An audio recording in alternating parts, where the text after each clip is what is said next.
In this article, I will try to answer the following questions. What is the serpent?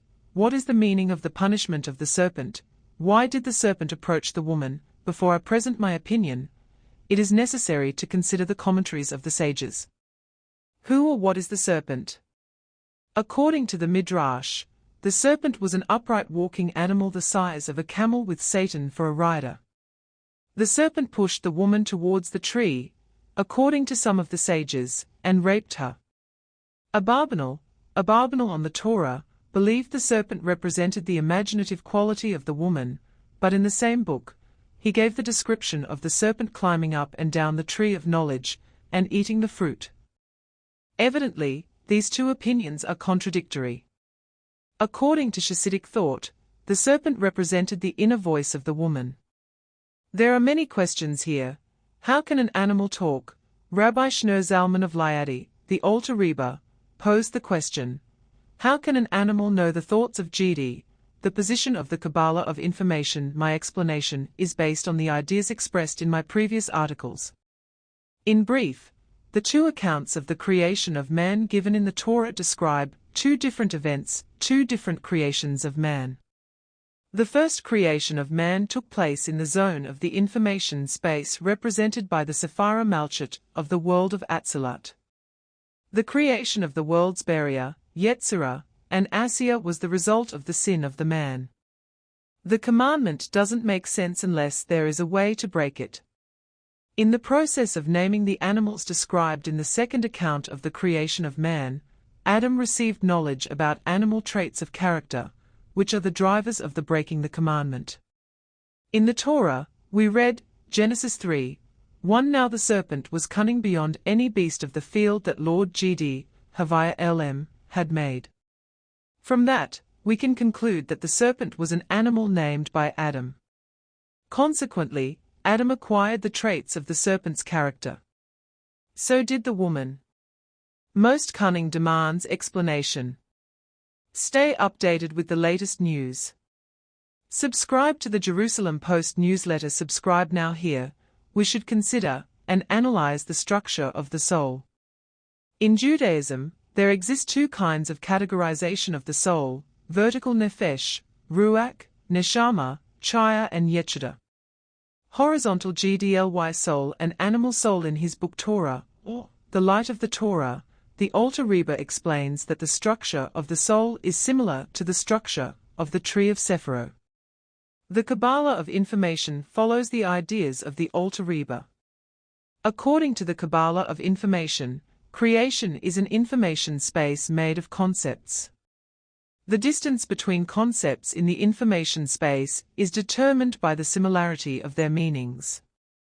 The soul is a dynamic entity with a structure similar to that of the tree of Sephiro, concepts, with the additional projection on the dimension of the concept of self.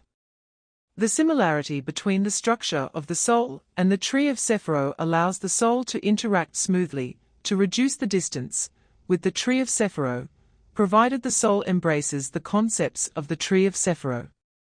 In my article The Devil of the Other Side, I put forward the definition of evil. Evil is the violation of any of the 613 commandments of the Torah.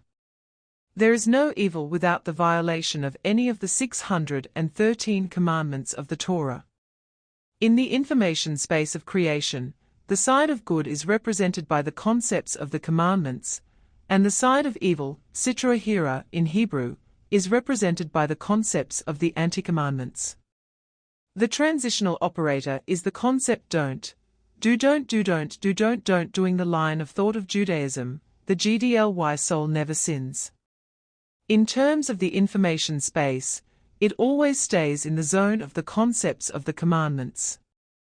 The animal soul is free to move between the zones of the commandments and anti-commandments. In my view, categorization into the GDLY and animal soul is conditional. A human being is aware of the concepts of good and evil, commandments and anti-commandments, but should discern between the knowledge of good and evil and the conversion of this knowledge into thoughts and actions. The question is, what drives a human being to commit an act of evil, and how does this process occur? Surely, The commitment to doing evil is driven by the desire to receive some benefits. In order to do this, the soul must embrace the concepts of the tree of Antisephiro, and move away in the information space from the tree of Sephiro. But the soul's knowledge of the concepts of the tree of Sephiro is an obstacle in the way of commitment of evil. This knowledge creates tension. To remove the obstacle, the soul employs the concepts of doubt and excuse, and that is precisely the role of the serpent.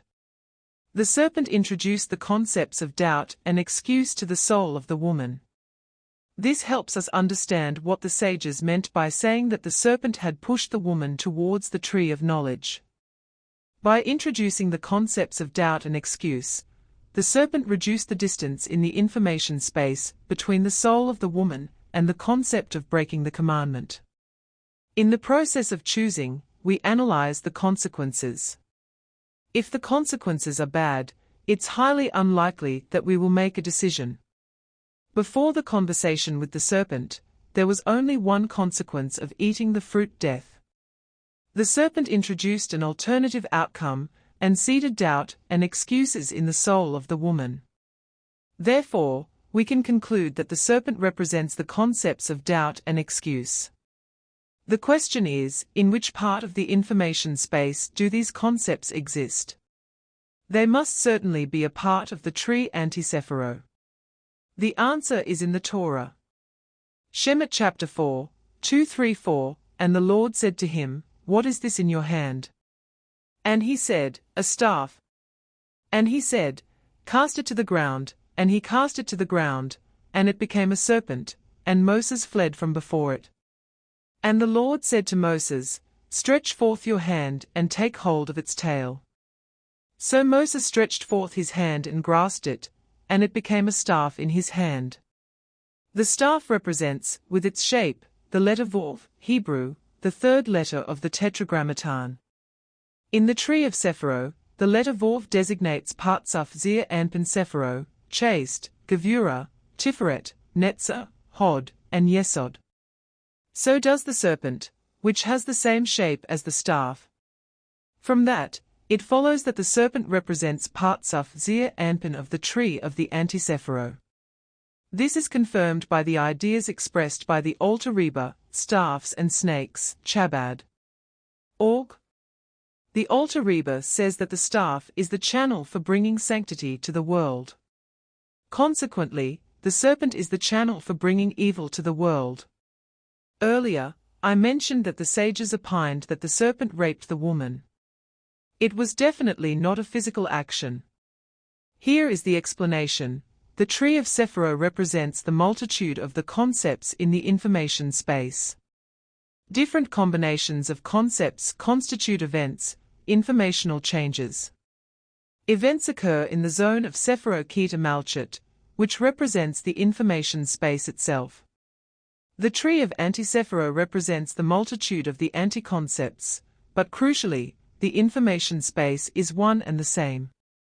That means that the tree of Sephiro and the tree of Antisephiro converge in Sephira Malchut, which is only one. In the Kabbalah, the connection between the Sephira Malchut and Zir Anpin is described allegorically as an intercourse. From that, we can understand the hints of the sages. The woman, represented by Sephira Malchut, was connected to Zir Anpin of the tree of Sephiro, represented by the man. By eating the fruit, the woman reconnected, had intercourse, with Zir Anpin of the tree of Antisephiro, represented by the serpent. This is what the sages meant by saying that the serpent raped the woman. There is a clear analogy between the above-mentioned events and the events that happened to Jacob's family when they arrived in Shechem. In the Torah we read, Genesis chapter 34:1-2-3 Dinah, the daughter of Leah, whom she had borne to Jacob, went out to look about among the daughters of the land. And Shechem, the son of Hamor, the Hivite, the prince of the land, saw her, and he took her, lay with her, and violated her. And his soul cleaved to Dinah, the daughter of Jacob. He loved the girl and spoke to the girl's heart. Dinah, who represents the Sephira Malchut, went out, cut off the connection to the tree of Sephiro, and was immediately raped by Shechem, who represents the Zeir Anpin of the tree of Antisephero. Intermediate conclusions. The serpent represents the information concepts of Zeir Anpin of the tree of Antisephero.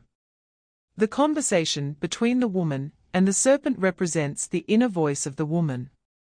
Adam acquired the concepts of the tree of Antisephero through the process of naming the animals.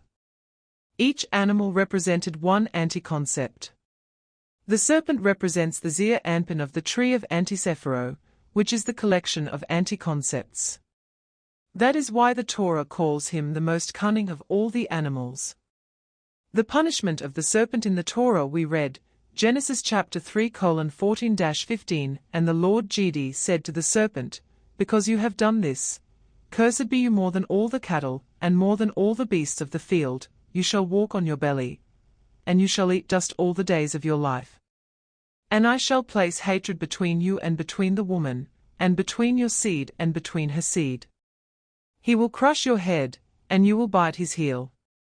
Cursed be you more than all the cattle." According to the Kabbalah of information, a blessing is an opening of the information channels of the tree of Sephiro, and a curse is the opening of the information channels of the tree of Antisephiro.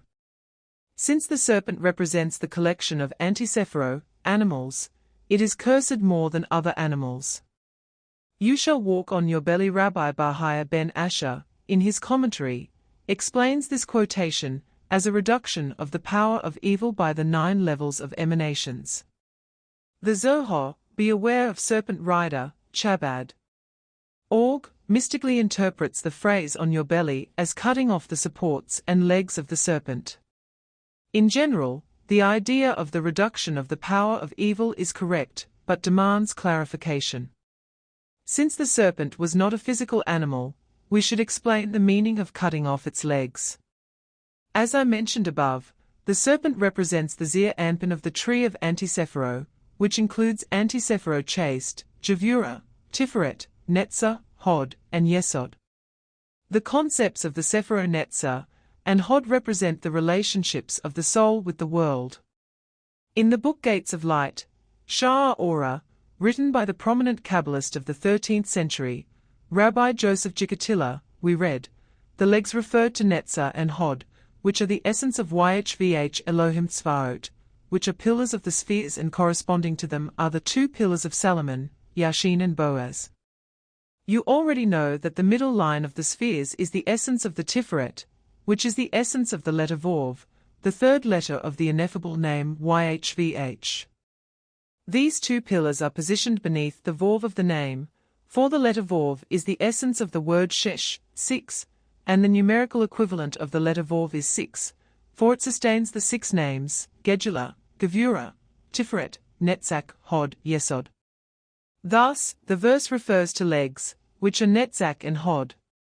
For the legs, knees and calves are symbolic of the spheres Netzach and Hod. As the rabbis taught, one is obliged to bend the knee during the prayer of the 18 benedictions, Modim, which comes from the root Hod.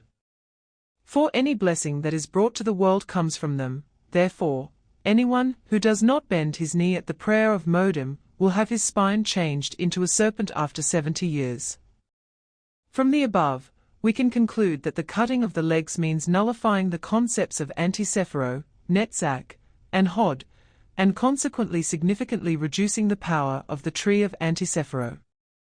The 7th Lubavitcher Rebbe mentioned several times that the power of the evil impulse matches the intellectual power of human beings. The first man possessed the maximum possible intellectual power, but the intellectual power of his descendants is much smaller. This is why the power of the evil impulse was reduced accordingly. And you shall eat dust all the days of your life. The first man's body was created out of the dust of the earth. Here, the earth is the zone in the information space corresponding to the Sephira Malchut of the world of Atzilut. Hence, the power of evil, as mentioned before, is restricted to the zone of Sephira Malchut.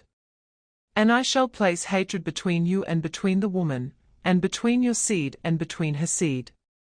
He will crush your head, and you will bite his heel. The Kabbalistic explanation is as follows: in the Kabbalah, the Sephira Bina, understanding, is called mother, I'm a Hebrew, the Sephirah chaste, Javura, Tiferet, Netzah, Hod, and Yesod are called children, and the Sephirah Malchut is often called the heel. You will bite his heel means exactly what I mentioned a few lines above. The power of evil is restricted to the zone of the Sephirah Malchut. The rest is straightforward. Why did the serpent approach the woman? The reason, according to most commentators, is that it was easier to sway the woman. This opinion is plausible, taking into account that the woman didn't hear the commandment and didn't even have a name before the sin, but, in my view, there is more to that. Let's imagine that the serpent approached Adam. In this case, the choice for Adam was either to eat the fruit and die, or not to eat and to stay with his wife. Considering that Adam had named the serpent, the choice was obvious, not to eat. The choice for Adam became much harder after he had realized that the woman had eaten the fruit, not to eat and to lose his wife, or eat and share the fate with his wife. From the Torah we know that Adam chose the latter. The question is, what would have happened if Adam had chosen not to eat the fruit? About that in the next article. To purchase Eduard Schifrin's book From Infinity to Man, The Fundamental Ideas of Kabbalah within the Framework of Information Theory and Quantum Physics, please click here. To purchase Eduard Schifrin's book Travels with Sushi in the Land of the Mind, please click here.